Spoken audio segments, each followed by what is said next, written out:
জাতীয় নাগরিক পার্টি এনসিপির উত্তরাঞ্চলের মুখ্য সংগঠক সার্জিস আলম বলেছেন, বাংলাদেশে গতানুগতিক ও লোক দেখানোর জন্য যে তদন্ত হচ্ছে সেসব তদন্ত দেশবাসী দেখতে চায় না।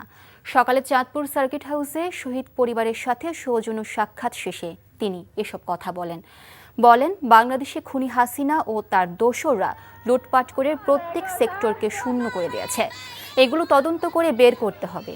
আরও বলেন, অন্তর্বর্তীকালীন সরকার ও বিচারের সাথে সংশ্লিষ্ট যে কেউ ঘটনার সাথে দায়ী, নির্দেশ ও বাস্তবায়নের সাথে ছিল, এই গণহত্যাকাণ্ডের সাথে ছিল, তাদের দৃশ্যমান বিচার না হওয়া পর্যন্ত অন্তর্বর্তীকালীন সরকার অন্য কিছু যেন চিন্তা না করে। পরে পথসভা করে জাতীয় নাগরিক পার্টি বাংলাদেশে গতানুগতিক দেখানোর জন্য যে তদন্তগুলো হতো, লোক দেখানোর জন্য, এই তদন্ত নয়। বাংলাদেশকে খুনি হাসিনা এবং তার দোসররা লুটপাট করে প্রত্যেকটা সেক্টরকে কতটা অন্তঃসার শূন্য করেছে, এগুলো তদন্ত করে বের করা হোক। বান্ডেল থাকলে প্রতি সেনমানিতে টাকা বাঁচবে।